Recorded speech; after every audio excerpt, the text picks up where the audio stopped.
Magandang gabi na naman sa inyo mga kaspuki. Ngayon ay magkukwento na naman tayo ng isang nakakatakot na pinamagatang. Ang Monastery ng San Benito. Narito ang kwento at sisimulan na natin. Noong Friday, 13 of April 1936 sa Barangay San Benito Monastery ay nagdadasal ang mga Benedictine monks at nagkakanto gamit ang Breviarium Romanum, Roman Breviary.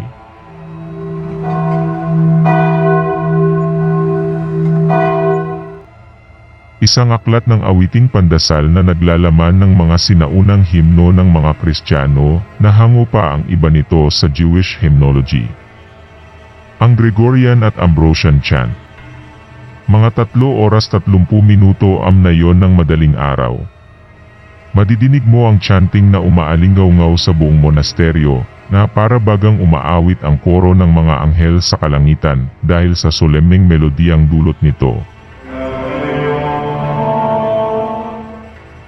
Naging kaugalian na ng mga monghe ang pagcha-chanting mula alas 3 ng madaling araw hanggang alas 9 ng gabi, alinsunod sa oras ng liturhiya, Liturgy of the Hours, at bilang pagsunod rin sa regulasyon ng Benedictine Order, ora et labora, pagdarasal at pagtatrabaho. Bawat oras sa monasteryo ay mahalaga para sa mga mongge kung saan iginugugol nila ang kanilang buhay sa mga gawain tulad ng pagtatanim ng mga gulay upang meron silang makain, at ang iba'y ibinebenta nila sa baryo o ipinagpapalit sa palengke ng karne at isda. Pagdadasal makapitong beses sa isang araw, Lauds, Matins, Terce, Sec, Noon, Vespers, and Compline o ang mga nakasaad na oras ng liturhiya. Ang pangatlong gawain nila ay ang pag-aaral ng pilosopiya, psikolohiya, at teolohiya. Mga dogma and doktrina ng simbahan. Dahil nasa tuktok ng bundok ang monasteryo, ay bihira silang mapasyalan ng mga ordinaryong tao, maliban na lang kung isasadya ang pagdalaw sa kanila.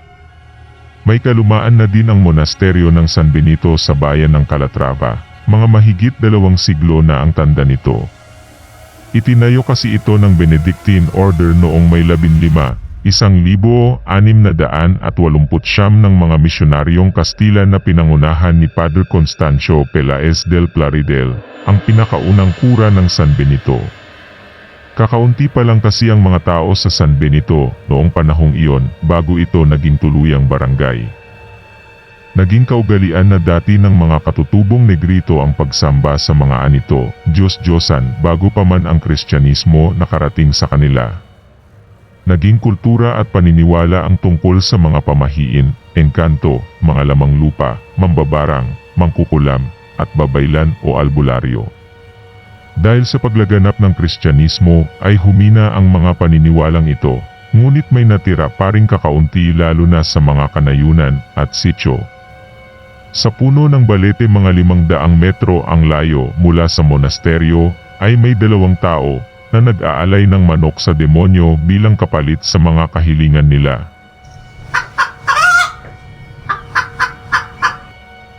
Ayon sa mga sabi-sabi, ay kung may kahilingan ka daw ay kailangan lang pumunta sa bundok at mag-alay ng hayop upang ipagkaloob ng elemento o ng demonyo ang hiling mo. Kaya't hindi nag-atubiling pumunta din ang 2 magkaibigan upang mapatunayan nila sa kanilang sarili ang mga sabi-sabi. Pare natatakot ako, wag na lang tayong tumuloy, kinakabahang sambit ni Baldo. Sumagot naman si Castor, ano ka ba per? Andito na tayo, susubukan lang natin kung totoo ba ang sabi-sabi nila.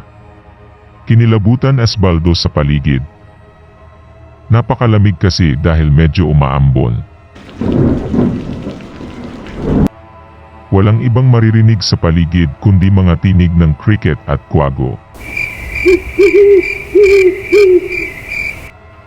May mga nagsisiliparan ding mga alitap-tap, nagsilbi itong dagdag ilaw bukod sa liwanag ng para na kanilang dala. Inumpisahan na nila ang pagriritual, may dala rin silang manok upang ialay.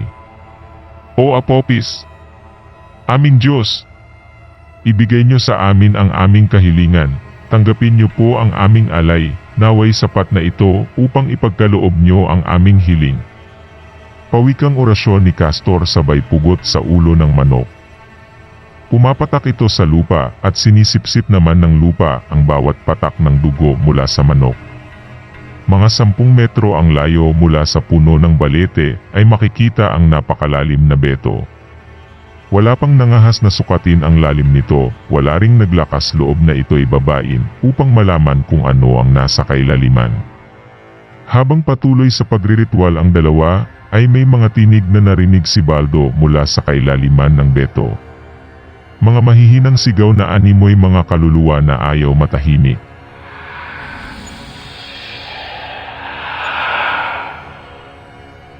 Lumingon si Baldo at tumungo ng marahan sa beto upang alamin kung bakit may mga tinig. Nang makarating na siya sa bukana ng beto, ay inilapat niya ang lampara niya sa madilim na bukanan kahit hindi maaabot ng sinag ng lampara ang lalim nito. Hinihintay niyang may lumabas na kung ano, ngunit nawala ang mga tinig nung siya'y lumapit. Iniisip niyang baka guni-guni lang niya ito. Tumayo siya at tumalikod nang biglang may lumitaw na makapal na itim na usok at unti-unting nagkahugis tao na nakabalabal ng itim. Pulang ang mata nito at makapanindig balahibo ang itsura. Umatras si Baldo at natalisod sa nakausling malaking ugat ng balete dahilan na natumba siya at nawalan ng balance. Hindi siya makasigaw ni makapagsalita ng kahit ano, natamimi siya dahil sa takot na nadarama. Kumakalam ang mga daluyan ng dugo niya at ito'y gumapang mula batok hanggang binti. Walang kamalay-malay si Castor sa mga nangyayari dahil abala pa ito sa pagriritual. Nung mapansin niyang umihip ang malamig na hangin tsaka pa ito napalingon sa likod nagbabaka sakaling ano nang nangyari sa kasamang si Baldo. Napapigil hininga siya nung masilayan ang nilalang na nag-anyong usok na lumulutang sa harapan ni Baldo. Dahil sa sobrang takot ay napasigaw ito nang wala sa oras. Ha! Ha halimaw! Hindi magkamayaw na sigaw ni Baldo, naging mungo siya, at pagkatapos ay kumaripas ng takbo ng walang pag-aalinlangan. Naiwang mag-isa si Baldo, hindi pa rin siya makagalaw, paralisa pa rin ang buong katawan niya. Tinitigan siya ng halimaw at akmang sumanib sa katawan niya sa pamamagitan ng pagpasok sa bibig nito. Nagpupumiglas ang katawan ni Baldo na tila naglalaban ang kaluluwa niya at ang halimaw sa loob nito. Umuungol siya at nag-iba na ang kanyang bises. Napakalim na ng bises niya, daig pa ang bises ng bakat kalabaw. Makaraan ng ilang minuto ay tumigil na sa pagpupumigla si Baldo. Tumayo ito at nag-stretch ng lig. Naging itim lahat ang mga mata niya na wala ang puti nito. Nakangiti siya, ngiting demonyo at nagbabadya ng panganib. Di kalayuan, sa ibaba ng bundok ay may mga naninirahan na mga residente sa isang maliit na nayon. Narinig nila na may kakaibang tinig na nagmumula sa itaas ng bundok. Dahil sa takot at pangamba ay pumasok sila sa kanilang mga bahay at ikinandado ang mga pinto at bentana. Tumungo sa altar at nagrosaryo. Ama namin, sumasalangit ka, sambahin ang ngalan mo, mapasa amin ang kaharian mo. Dasal ng isang habang kinakabahan. Naghanda rin ang iba ng mga pananggalang kung sakaling sasalakay ang masasamang nilalang. Hindi rin masyadong marami ang mga nakatira dun, mga 14 na kabahayan lamang sila. Medyo malayo pa ang bayan ng Calatrava upang humingi ng tulong kung kinakailangan. Habang patuloy na nagcha-chanting ang mga monghe sa kapilya, ay biglang nabalot ng kadiliman ang buong monasteryo. Namatay ang lahat ng nakasinding kandila kahit walang hangin maliban sa paschal candle malapit sa tabernkulo. Napatigil sa pagkanta ang mga monghe at nagpalingon-lingon kahit saan. Nakapangingilabot ang paligid, kinakabahan sila kaya't nagdasal na lamang ang mga ito, nagbabaka sakaling mapawi ang kadiliman na bumabalot sa monasteryo. Magdasal tayo mga brothers, wika ng isang monghe na bakas sa mukha ang takot. Maya-maya ay nagulantang silang lahat dahil sa napakalakas na katok mula sa labas.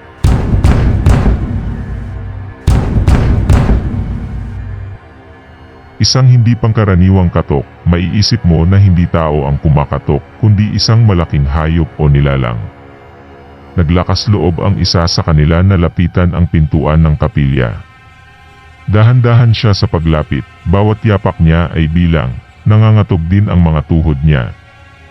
Nung nakalapit na siya sa pinto, ay napapikit siya ng mata at nagdasal sa isip ng maidlip. Tumigil naman sa pagkalabog ang pinto. Napamulat ng mata ang monghe at inakalang umalis na ang nangkalabog. Lahat sila'y hindi nagsalita, tahimik lamang sila. Inilapit ng monghe ang kanyang tenga sa pinto, upang pakinggan kung wala na ba talaga ang nangkalabog, ngunit wala siyang marinig ng kahit ano. Dahil kumpiyansa na siya na baka tuluyang lumisan na nga ang nangkalabog, ay tumalikod na ito sa pinto nang biglang may humarurot na napakalakas na puwersa galing sa labas.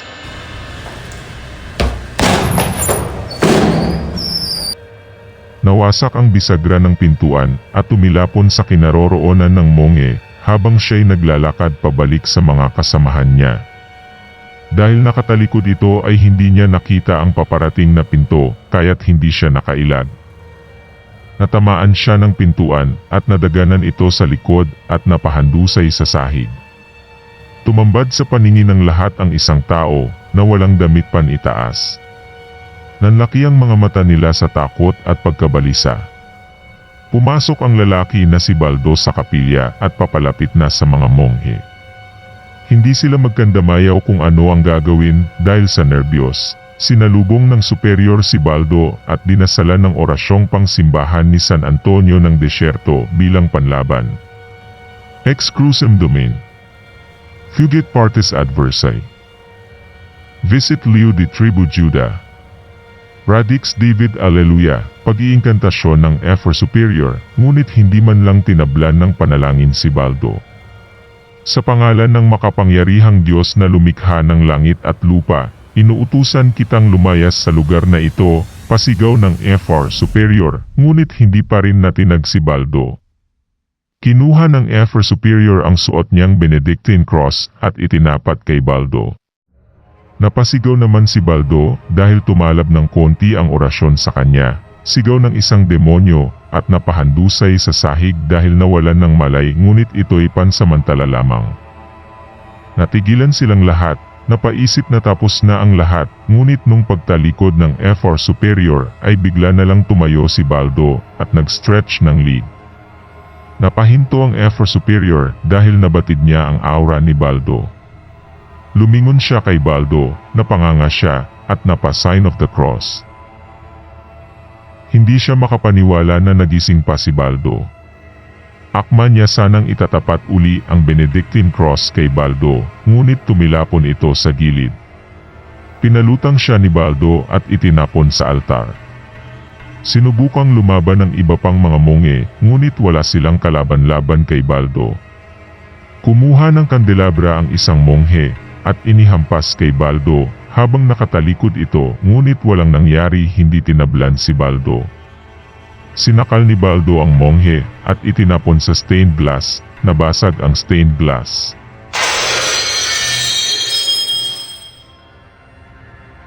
Lumaban silang lahat sa abot ng kanilang makakaya, ngunit hindi pa rin nila napuruhan ang kalaban, napakalakas pa rin ito. Nung tumilapon ang lahat ng monghe kung saan-saan, ay bali-bali ang mga buto nila at nag-aagaw buhay pa. Kumikilos pa ang Ephor Superior, nilapitan siya ni Baldo, ninisyan at sinakal sa lead. Dahil nakatakbo ang pinakabatang monghe sa kanila, kinuha nito ang relikya ng Santa Cruz. Dali-daling sumaklolo sa pinunong monghe na sinasakal ng demonyo. Kinuha din niya ang Sanctus Bell at pinatunog.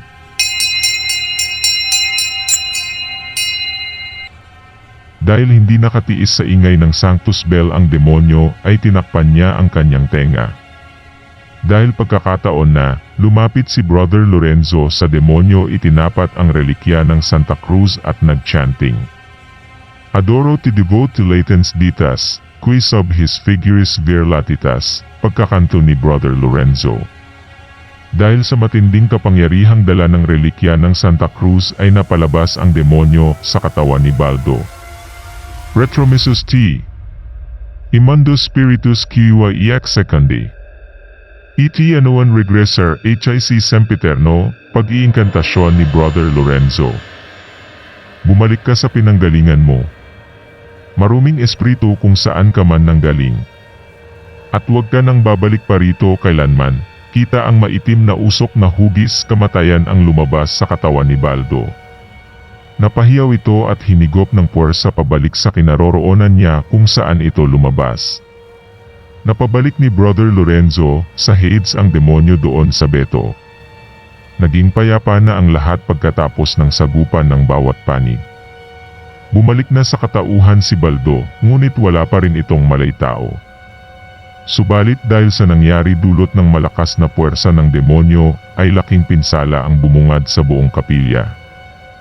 Wasak ang mga stained glass ng kapilya, natumba ang mga kandelabra, nahulog rin ang nakasabit na mga chandelier, ang mga rebolto ay nabasag at bumagsak sa sahig. Nag-aagaw buhay ang ibang mga monghe, at nawalan na rin ng buhay yung iba.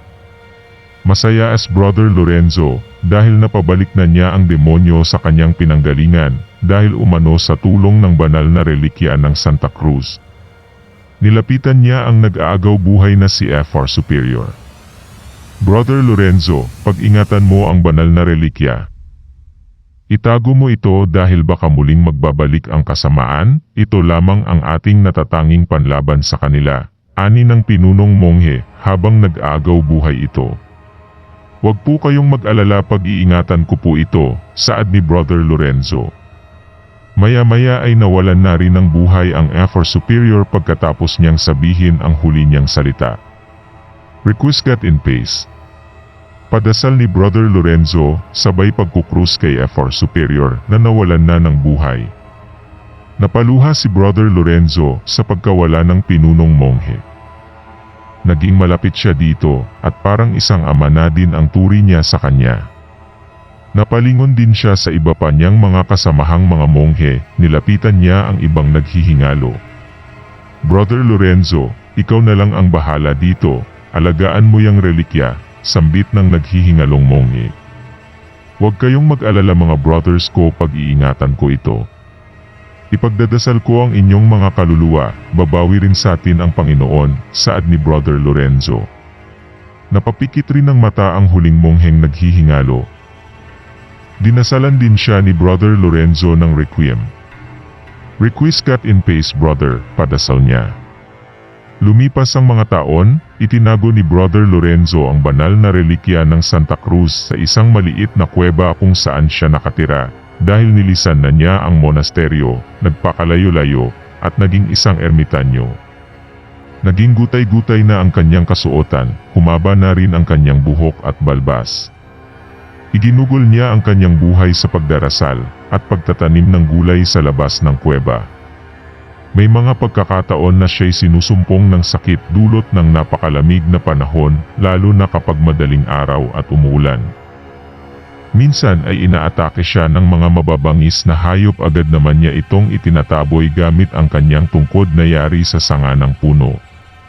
Kahit hirap siya sa pamumuhay sa gubat, ay tiniis pa rin niya ang lahat alang-alang sa banal na relikya.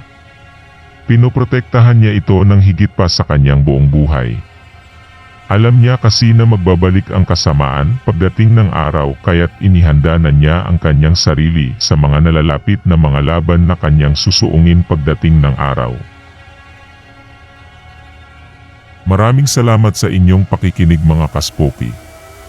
Kung nagustuhan niyo ang aking narration ay kindly like, share, subscribe, and click the notification bell para updated kayo sa mga new videos na aking i-upload soon. At kung gusto niyong magpadala ng mga nakakatakot na story ay mag-email lang kayong sa email address na nakikita niyo sa inyong mga screen. I-comment niyo din kung gusto niyong magpa-shoutout para maisama ko sa susunod na mga upload. Maraming salamat mga kaspoki.